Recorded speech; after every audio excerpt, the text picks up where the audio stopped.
teman-teman, di sini TML mau sharing tentang bagaimana sih meregulasi kecemasan saat menangani anak autisme. Karena hal yang wajar kalau misalnya kita merasakan kecemasan kayak gitu. Nah, di sini bareng Bu Nura. Halo. Yang mau sharing-sharing gimana nih caranya, dan di sini juga ada Bu Sela yang mau sharing gimana caranya meregulasi biar nggak terlalu cemas. Cemas itu wajar tapi nggak usah berlebihan.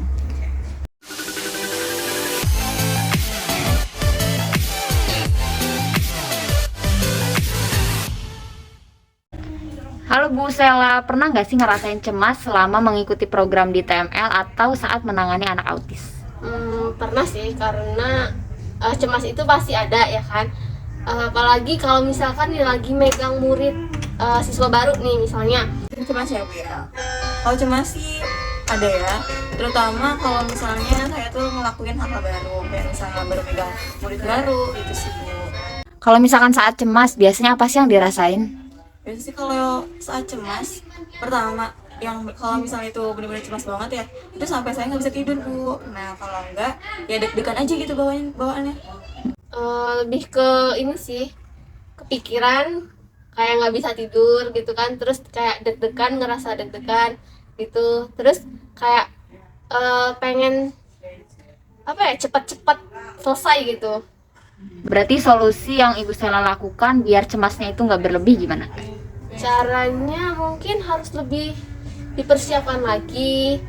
Jadi kan kita harus mempersiapkan itu sebelum mau melakukan aktivitas gitu. Jadi kita harus prepare untuk tugasnya itu apa aja yang akan dilakukan. Jadi biar tidak cemas ya harus menyiapkan semua itu hamin sebelum pembelajaran gitu. Biasanya sih kalau misalnya saya ngatasin cemas, nanya ke yang lain, gimana sih Bu cara nanganinnya, terus kayak berusaha untuk prepare dari sebelumnya, sehari sebelumnya, jadi kayak pas lagi hari H tuh saya siap gitu Bu. Mungkin pesan-pesan untuk terapis atau guru-guru lain yang di luar sana tentang meregulasi cemasnya. Untuk para TE di luar sana atau guru-guru di luar sana, kalian tuh wajar loh mengalami cemas karena sesuatu hal yang baru, jadi nggak usah yang terlalu takut, tapi kita hadapin dan jangan lupa belajar terus agar kita tuh bisa ngelakuin apa yang seharusnya kita lakuin. Nah, untuk terapis dan guru-guru di luar sana, cemas itu nggak apa-apa banget ya kan? Karena asalkan kita bisa meregulasi kecemasan itu dengan baik sih, itu aja. Nah, kalau misalkan tadi sharing-sharing dengan TE-nya TML, ini ada beberapa tips dari TML. Yang pertama adalah relaxation training. Jadi bisa meregangkan dan melemahkan otot, misalnya kayak gini.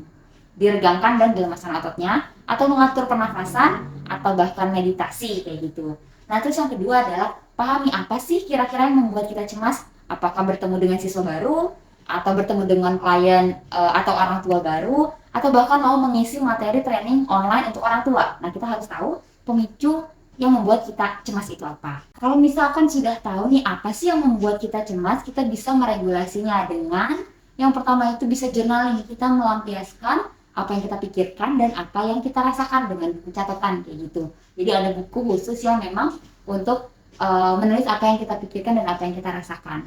Juga bisa kita diskusi. Kalau misalkan merasa cemas, kita diskusi dengan TE yang lain atau terapis-terapis yang lain yang agar mengurangi kecemasan kita itu. Terus juga kita membuat planning. Jadi kalau misalkan besok kita mau melakukan aktivitas, kita sudah membuat rencana apa sih yang harus dilakukan untuk besok, atau bahkan membuat rencana seminggu ke depan atau selama 1 bulan full itu. Seenggaknya kita sudah membuat rencana apa yang akan dilakukan. Terus juga kita yang penting harus ada istirahat. Kenapa? Karena itu juga membuat kita lebih rileks, entah itu istirahat dari media sosial, atau istirahat fisik dengan cara tidur, atau cuman santai, menonton kayak gitu. Nah, itu kita harus meluangkan waktu untuk istirahat. Nah, itu mungkin tips dari TML bisa banget dicobain untuk terapis ataupun guru yang menangani anak berkebutuhan khusus, khususnya autis. Jadi nggak cuma anak autis doang yang cemas, jadi kita juga sebenarnya bisa cemas.